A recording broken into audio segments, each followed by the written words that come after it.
Hey guys, this is Comic Uno, and today I'm doing Comic Uno's Best Comics of the Week, and this week we have a very small haul, but I did get 6 books to cover this week. But the reason being is that Marvel had their very few digital books out, no physical books, and then DC's figuring out switching distributors so they're not part of Diamond anymore, and that's why it's kind of a low week. But some of the indies did release some stuff, especially Robert Kirkman. He had a big week with Negan Lives, which I didn't get Negan Lives because I don't follow The Walking Dead, but I did get his new title, and we'll discuss that. But let's get started. Number 6 for me is Devil's Highway issue 1. So this is a new AWA book. Most of the books haven't really had me latch on to them, but this story kind of seemed interesting and up my alley, where it's about this girl who lost her dad and she's trying to figure out the mystery behind it. And there is a serial killer involved. I'm like, oh, that sounded interesting. The artwork was really good for this book. I really enjoyed the art, and I like the tone of the book overall, but I didn't get into the plot or the character. I feel like the summary kind of gave us more information than this first issue, where the mystery kind of felt lackluster to me. There's symbols, there's snakes getting out of people's bodies and mouths, and the character herself, all we knew is like, okay, she's hunting for information about her dad, but we don't know anything about her relationship with her dad. We don't really know much about her besides she jumps into this case very quickly, that the world felt a little two-dimensional to me. So overall, I don't think it really gave me enough to try out issue 2, but glad I gave it a shot, and that is number 6, and that was Devil's Highway issue 1. I give that 2 stars.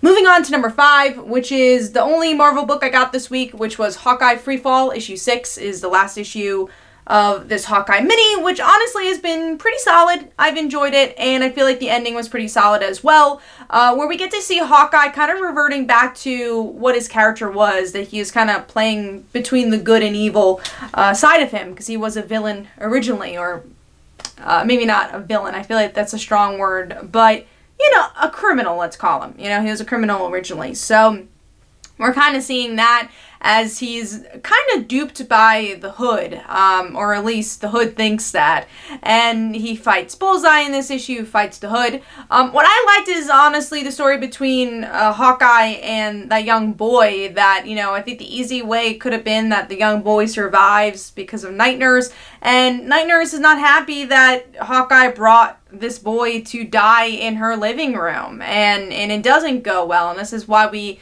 get to see Clint go down this road. I do think it's disappointing that it kind of just ends and we don't know where this is going to go. It kind of feels like an end of an arc more than the end of a mini-series. It's definitely open-ended. So I hope that we get to see a continuation of this soon, but seeing it move digitally so quickly, I don't know if that's an indicator that we will get to see more. But maybe if Hawkeye's in a team book or whatever. But I'm going to give that 3.5 stars. I thought the art was good. I thought the action was good. Even though I wanted a bit more, I do think there's some really good emotional beats in this issue. Now moving on to number 4. We're already up to number 4. And that is Buffy the Vampire Slayer issue 15. I liked the last issue a little bit more, but I'm glad this kind of goes into the, I don't want to say slice of life, but it's more about the characters. It's more of a character-driven issue where we get to see Robin and Buffy finally go on a date. Kendra goes on a date with Rose. It's so confusing to have 2 new characters with the name R, or beginning with the letter R. So that gets a little confusing. But I like seeing their different dynamics, and then having Robin be part of Buffy's world, but not part of the Scooby Gang is kind of interesting, interesting dynamic. But of course, there's some Slayer mishap that happens on this date, and Kendra and Buffy team up. Doesn't go well. We don't know if Rose is gonna survive. I hope she does, because we know what happened with the whole Tara stuff. Do we want to repeat history? I hope not.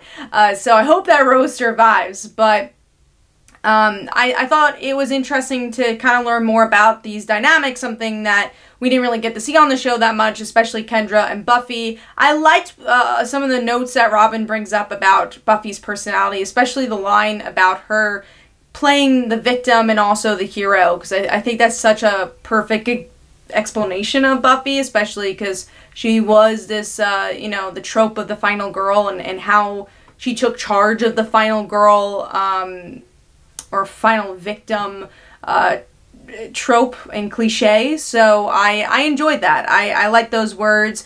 And I was a little confused by the ending, though. So is that Xander? I don't know. This has happened twice already. With the Buffy one-shot, I'm like, I don't know who's kissing. In the latest issue, and it just was an art thing, and there was no name mentioned, and I was like, okay, I want to know who these characters are. And then same thing here. I'm like, is that Xander? It can be. It's a guy with black hair. Is that supposed to be a surprising cliffhanger? I don't know.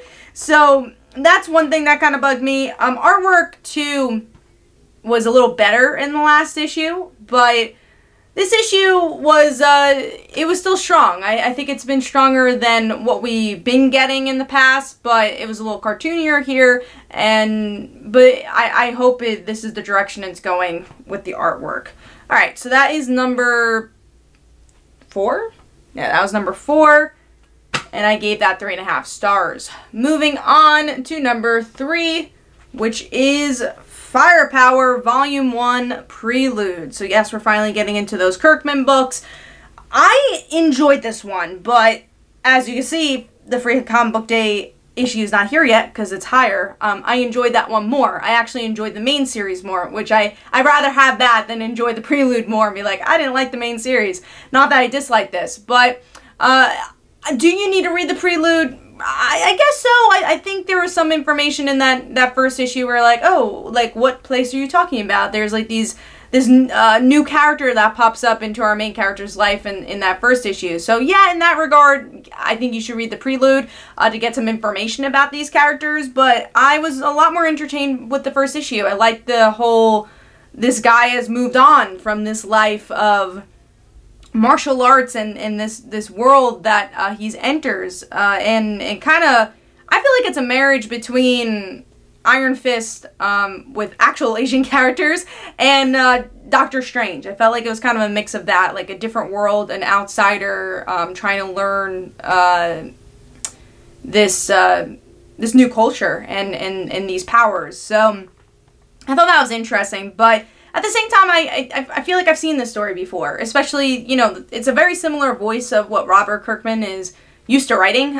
He writes male leads, and usually they enter this really genre-filled world, and there's usually family themes that are thrown in there. And I'll say issue 1 of the comic, you see that a lot more. I hope there's stronger female characters. I feel like they're a little bland and always put to the side and kind of utilized just to make the male character look better. And the Prelude kind of had that here. And there's this love interest that's shown, and we find out that she's not around in the first issue, and she's supposedly dead. So yeah, kind of just utilized for the male character, and I hope that there's stronger female characters. It looks like there's promise. I feel like I should just review both of them at the same time because it's hard not to talk about each. Number 2 was Firepower issue 1. So in issue 1, we get to see the 15 years later, and I do think there is definitely a possibility of having strong characters around our main character. Like the wife has already kind of shown that she can fight back. The kids, I think, could be super interesting. So I do think there's potential, and I think different from Outcast and Walking Dead, they both felt like the same story, except Outcast had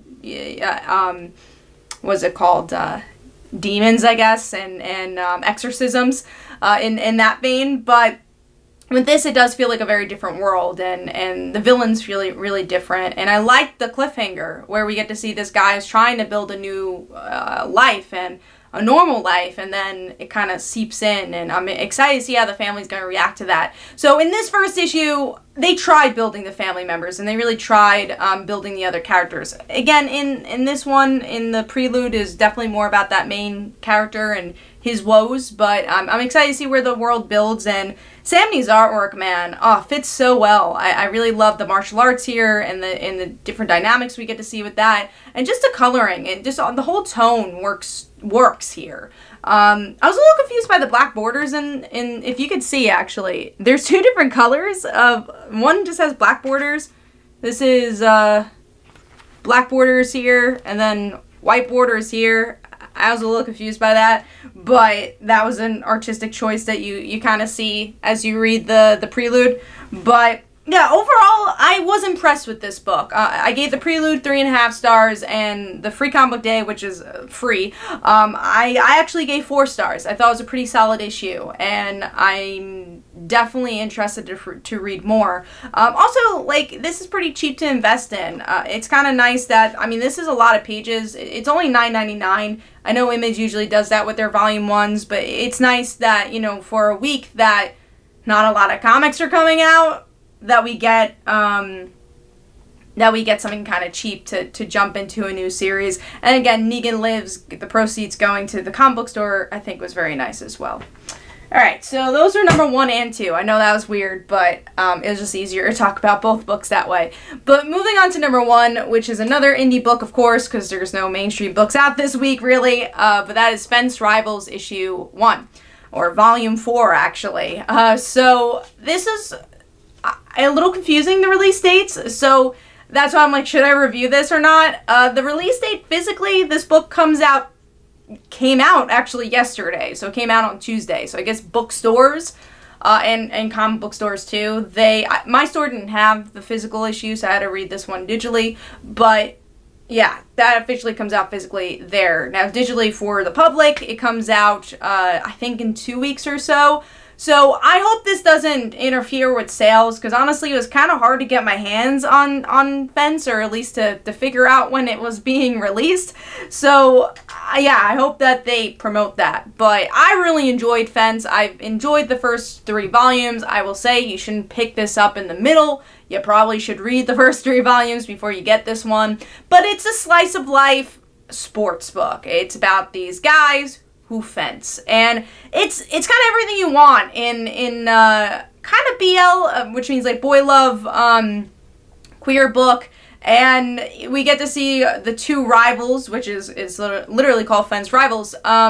We got Nicholas and Sanjay. They are becoming friends, and obviously they're teasing their romantic relationship as we go, kind of like a Yuri on Ice vibe, and it's a fun book. And one thing I liked was the character building. You get to see Nicholas's positivity of him not even being a great fencer, or at least in the traditional sense, rooting on Sanjay, and Sanjay learning to be a team player and not to be so uptight, and again, them becoming closer and becoming friends, and seeing what that means, seeing the development of the other characters on the team as well. I just think it's textbook how to do a sports story. Artwork is a lot of fun, really anime-ish, so if you enjoy that genre, if you enjoy sports stories, very much recommend Fence, and I thought the 4th volume was really good. I don't know if it was a different experience reading it in graphic novels. I still think I like the single issue format a bit more, but I'm glad that we're still getting issues for this, and Boom's coming up with different ideas to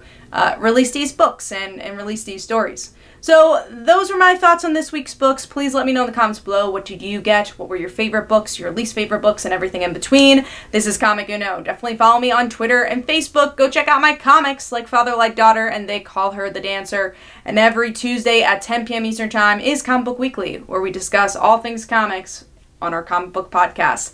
Alright, thank you guys. Bye.